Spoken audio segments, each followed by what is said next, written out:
And does it make sense at a 0 to 1, that design partner type stage, to actually attend offline events like conferences or? Yes, Hmm. very specific, targeted. I would say we should divide the events as practitioners as trade events and startup events and investors event, like three, right?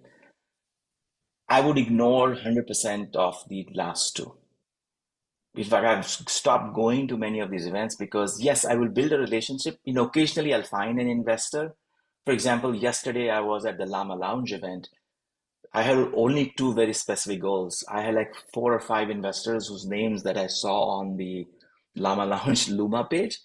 So I wanted to figure out whether I could meet them. I met three of them. And then I want to do some intern recruiting from Stanford. So very specific goals, but otherwise that event is, like there are a lot of people there. It has a purpose, but not for me from a founder what I want to accomplish. So I go to very specific industry trade events. For example, there are industry bodies within cybersecurity, which I used to participate like 10 years ago, then I lost touch. So ISACA, ISC squared, of course, RSA that is coming up in a week or so. So very specific trade events, and every founder should focus on trade events. They find out the pockets of trade pubs and their events that are being hosted, or associations in your industry. Go to that. Even if it's a 10-person meet, go participate. And do you have a playbook for how to kind of get the maximum value, especially out of these very large RSA type events? Because most founders don't have the budget. I mean, they don't have a booth or anything, right? I mean, you're attending. How do you get value out of this? I would highly recommend. So if you have a product that you're selling, you have design partners that you are in a sales motion, you have to figure out the smallest contribution that you want to make to an industry event.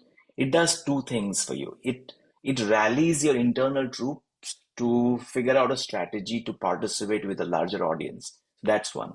Second, if you spend time, let's say even organizing a dinner, it gets you to refocus on the ICP and then people you've engaged and bring them together at a meetup. My sense is a little bit more colorful. I think even if you've raised 1 million and let's say RSA is charging $15,000 for a booth, go do that. Two things. A, it's a branding event. Don't think of it as a lead gen. And that's the mistake I did in my first startup. I thought, oh, we are putting $15,000 in RSA. I want at least 150 leads coming in. And at the end of the event, three of us as founders were like depressed. Oh yeah, nothing happened. Not even interesting leads coming in. Because we went with a mindset saying, oh, we got to generate leads, and nothing interesting happened. At Quolum, we changed the mindset. Say, hey, no, we're not here to generate leads. We're gonna, make a show. We're gonna generate demand, build branding and awareness. That gave us a $200,000 pipeline. And same thing we are repeating for Redblock at RSA. So at RSA, we are running this. Where's my card? That's in my bag somewhere else. So we're running a very interesting Take the AI challenge where you come to the booth and you guess how much time the AI agent will take to complete a task. Let's say I'll take identity security. So one of the tasks in identity security is removing a user from an app. So instead of a human removing a user manually, you instruct the AI, hey, go do this for me. The human would take probably 15 minutes if a ticket is filed, probably a day if they're not watching Netflix. The AI will do this in seconds. So we are shipping a GPU cluster on the booth, a fine-tuned model specifically for these tasks, and then you press a button. It's almost like a game console we have created. So you press a button, you choose what you want to do, and AI finishes it in seconds. And if you guess it right, you win the Turing machine board game. And the reason we're doing it is twofold. A, nobody wants to come and meet a startup to buy a product at this booth. Don't even have that expectation. People will come to you because you are a personality, they want to meet you, or you have something which is engaging.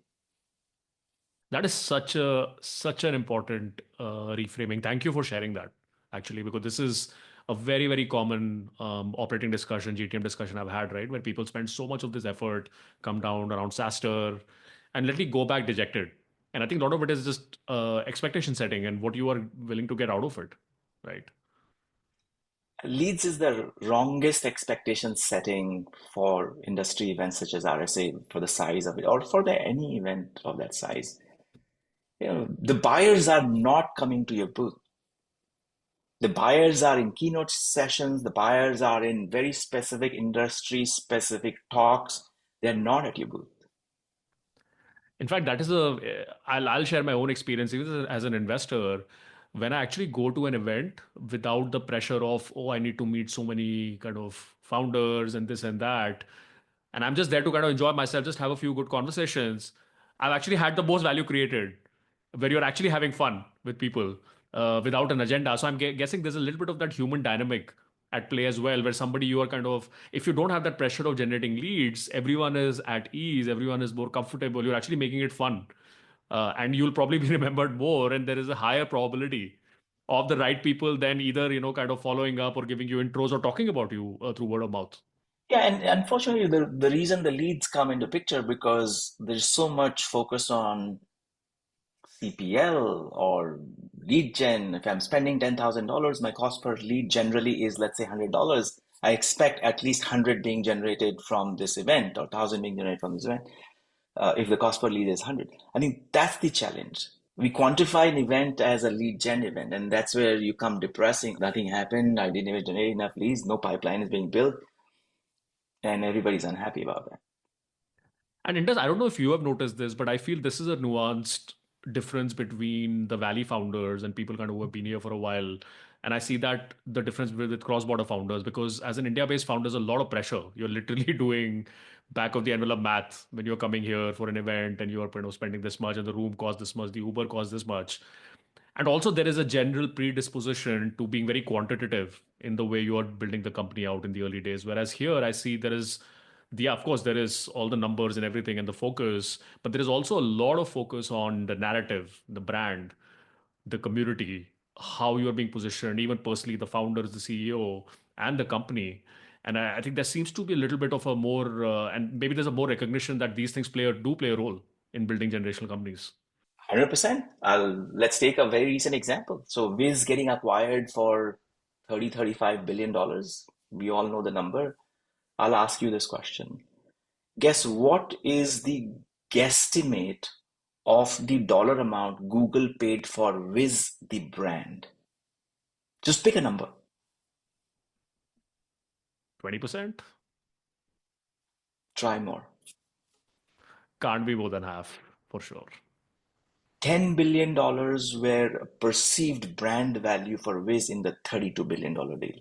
And, that's how companies are being built. Of course, you can't do everything to build a brand in Yeah. the early days, but Yeah. you should start thinking about a framework and put things in motion that, hey, there are so many things. So we have a small booth at RSA, it's almost laughable. It's almost as big as this 5.5 foot table. It's almost laughable. But I cannot constrain my mind thinking, oh, we raised only a small amount, so my booth is small, so let's not do anything this year.